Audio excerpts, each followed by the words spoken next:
presenter is Armin Muftic. He's a doctoral student at Alpen-Adria-Universität, Klagenfurt. And the title of his paper is Islamophobia, Anti- and Philo-Semitism in the Discourse of Austrian Freedom Party, Muhammad Cartoons and Anti-Semitic Cartoons. Thank you.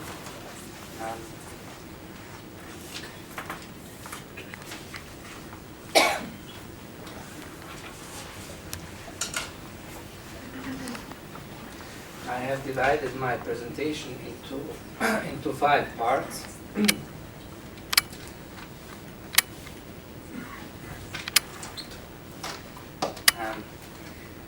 Please read the following slogans. All those slogans are spray-painted messages by someone unknown. The first 2 were desecrating the wall of the Mauthausen concentration camp memorial site in 2009, and the third one, the Viennese railway station, Westbahnhof.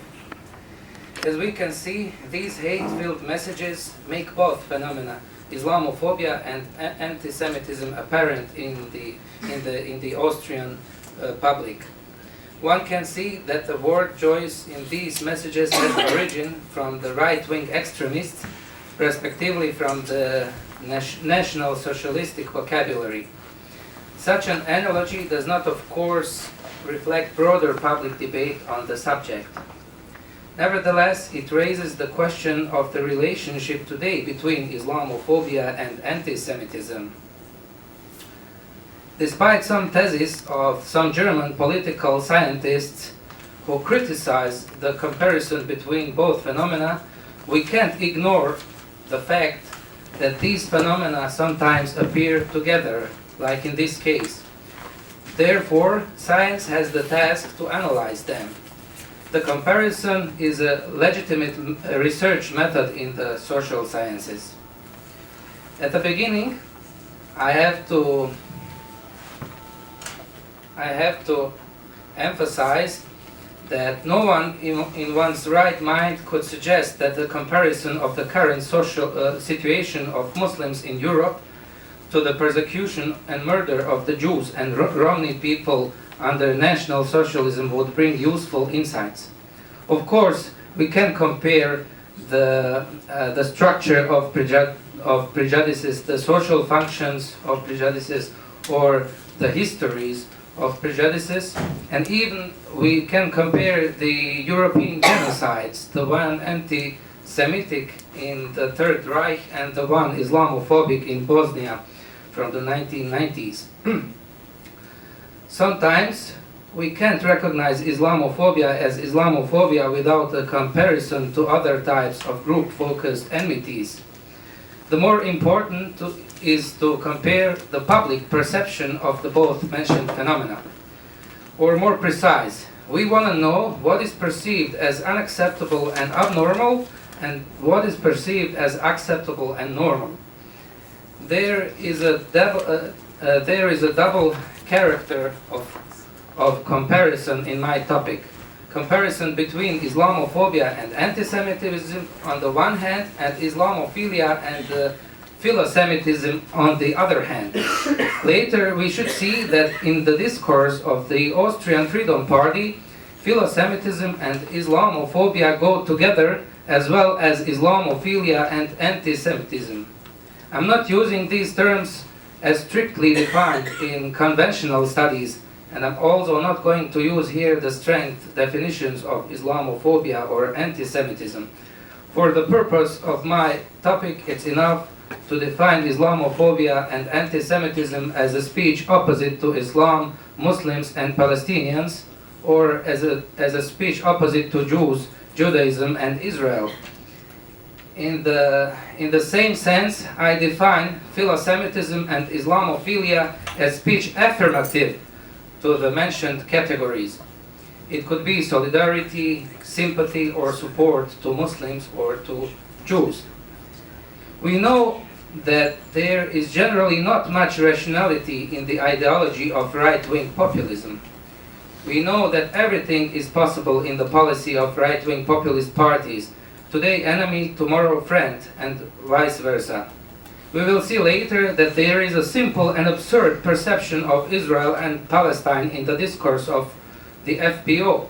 If you love Jews, you must hate Muslims, or if you love Muslims, you must hate Jews. To describe the Islamophobic discourse of the FPO, I decided to announce about the newest Islamophobic campaign of the FPO in the elections for the Austrian parliament in November this year.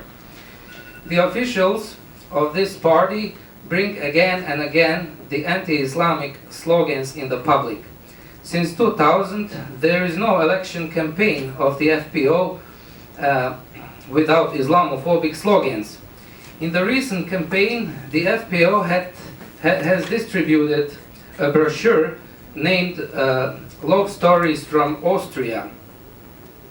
In that brochure were published some old folk anxieties related to Ottoman siege of Vienna in 1683. The FPO has updated this historical event and translated it into current fear of Muslim migrants in Austria.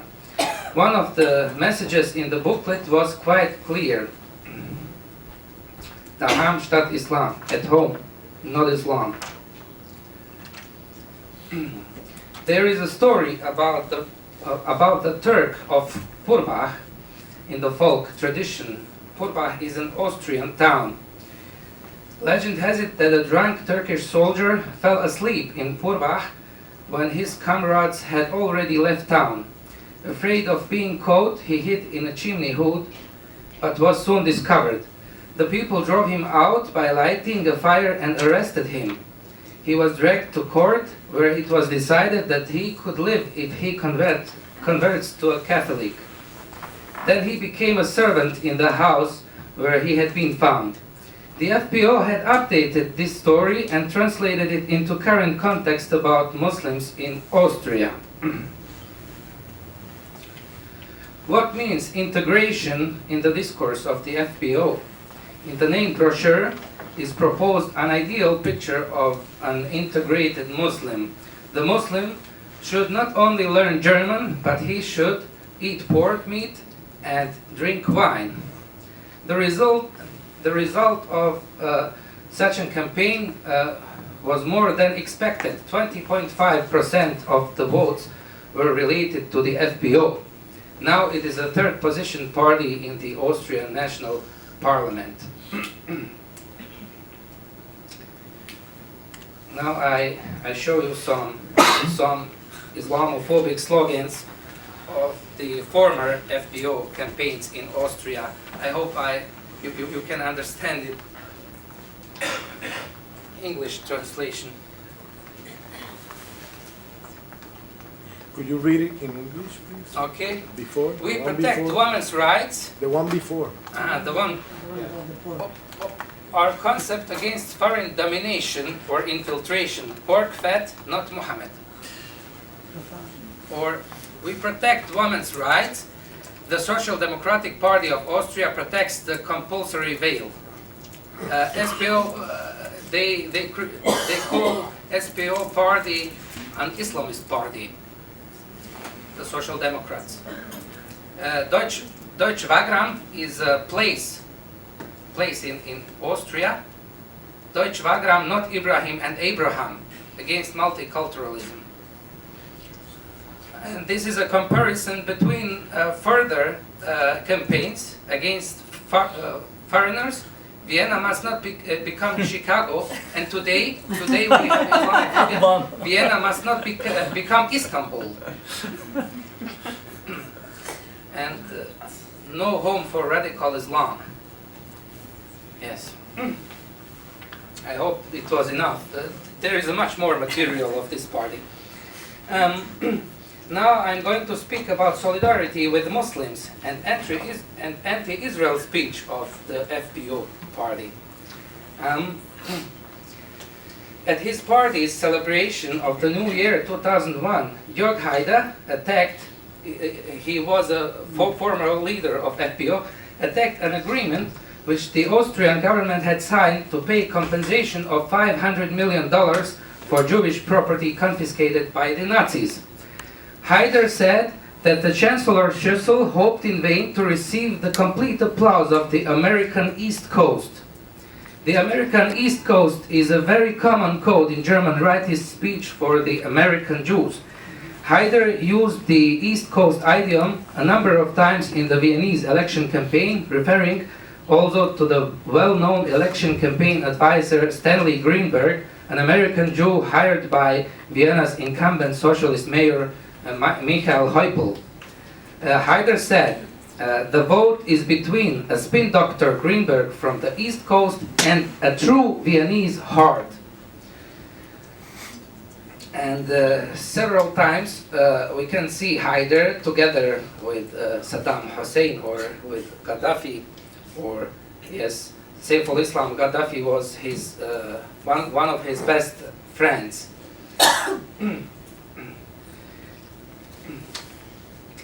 In one press release, the FPO official and member of European Parliament, Andreas Mölzer, makes the repression by Israel against the Palestinian people responsible for terrorism. If Europe doesn't want to be fully advised in the crosshairs of Al-Qaeda, it should betray the alliance with the US and Israel. After the Israeli incursion into the Gaza Strip in late 2008, Andreas Mölzer accused Israel of acting in the Talmudic spirit of annihilation, and that it was trying to finally annihilate the open-air concentration camp of the Gaza Strip in the spirit of the Old Testament.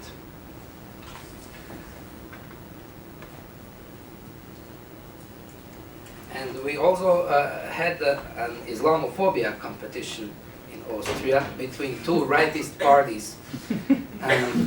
What makes the Austrian right-wing populists seem unique is that there has been an Islamophobia competition between FPO and BZÖ in 2007.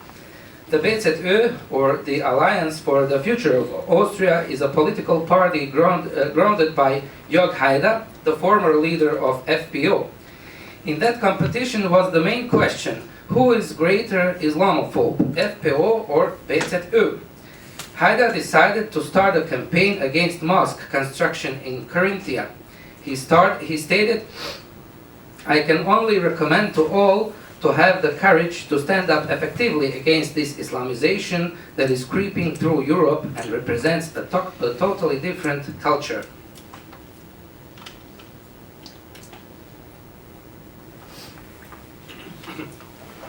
But there is something more that makes the story about mosque ban in Carinthia unique. The man who initiated the ban in the Carinthian local parliament, Jörg Haider, became the target of Islamophobic attack from the FPO. One of the prominent Islamophobes of the world became also victim of Islamophobia. As the BZÖ had attempted to present itself as more Islamophobic than the FPO, the propaganda chief of the FPO, Herbert Kickl, made a press release. Maybe Haider discovers soon that he was descended in a direct line from the Prophet Muhammad and was in truth the Caliph of Klagenfurt. Who knows, maybe is the flight to Mecca, also pilgrimage, already booked. Until now, Haider is not yet converted, but what is not can still be. This is the representation between an authentic Austrian, bio-Austrian Haider, and an Haji Haider Pasha, and MCL Klagenfurti. Also, there are more types of people who get targeted from Islamophobia. It could be Muslims, it could be not Muslims, like in the case of the US President Barack Obama, who was labeled as Muslim and later even as Muslim brother. But in the example of labeling Jörg Haider as a caliph of Klagenfurt, we can see that Islamophobes can be a target of Islamophobic speech too. Can we imagine that Joseph Goebbels would be attacked with anti-Semitic narratives? In this context, we can see a similarity between some aspects of anti-Semitism and Islamophobia. We know that there are conspiracy theories about Adolf Hitler's origins, who are according to these theories, who are Jewish. The French philosopher Jean-Paul Sartre has expressed himself in this context. He says, far from experience producing his idea of the Jew, it was the latter, the idea, which explained his experience. If the Jew did not exist, the anti-Semite would invent him. Or, in our case, in the case of Jörg Haider Pasha, if the Muslim did not exist, the Islamophobe would invent the right one, and even if this person is an Islamophobe. Since 2010, the FPO officials have begun establishing tight relations with several conservative politicians in Israel, first and foremost with Ayub Kara, a parliamentarian with the Israeli Prime Minister Benjamin Netanyahu's Likud party, who was also deputy minister for development of the Negev and Galilee districts. The reason for his connection is the same enemy. In other words, if in the battle against what right-wing populists see as the creeping Islamization of Europe, Israel is on the front line. They are talking the exact same language as Likud and others on the Israeli right. But the problem was that the FPO is just a tiny step away from classic anti-Semitic neo-Nazi groups. In 2009, Strahe spoke against the EU accession of Turkey and Israel. The FPO officials now insist that they are not anti-Semitic, and the proof of new friend relationship should be the anti-Islamic engagement of this party and the lobbying for Israeli state security. Broader relations began in December 2010. Strahe, together with the Vlaams Belang party leader Philip de Winter, Kent Ekeroth from the Swedish Democrats, and with René Stadkevitz, who founded the German rightist party, anti-Islamic party called Freedom, they all traveled to Israel. Ayub Kara had spoken about the teamwork of Likud and FPO and stated, Israel needs friends and Strahe could be the next Chancellor of Austria.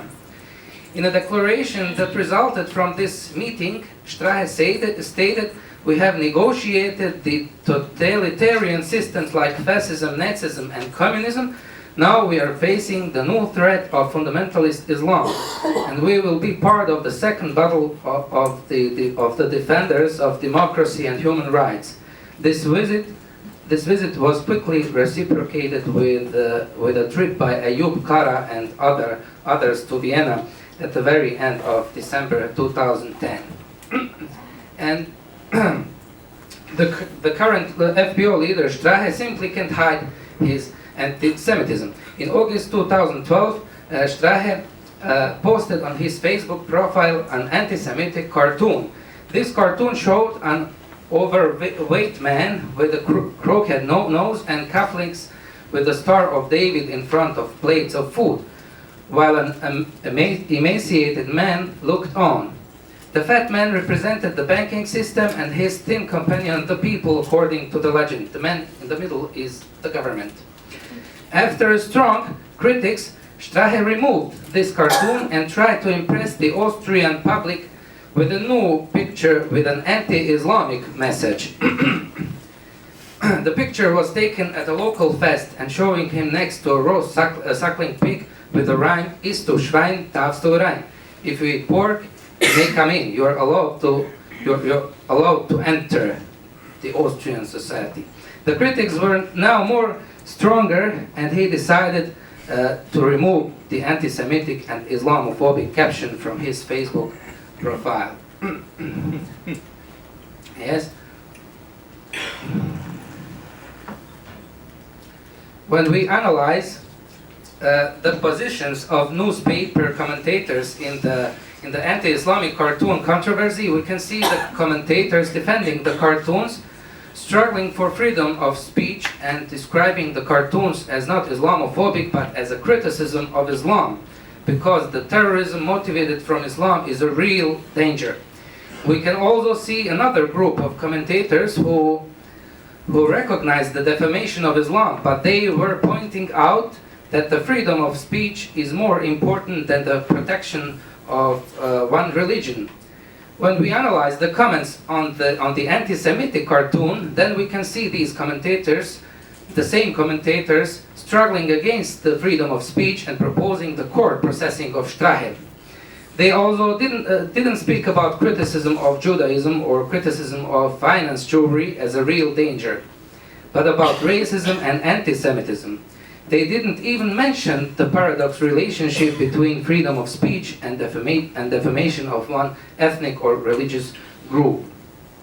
Yes, anti-Semitic statements in public are subject to sanctions, which have diminished the acceptability of anti-Semitism.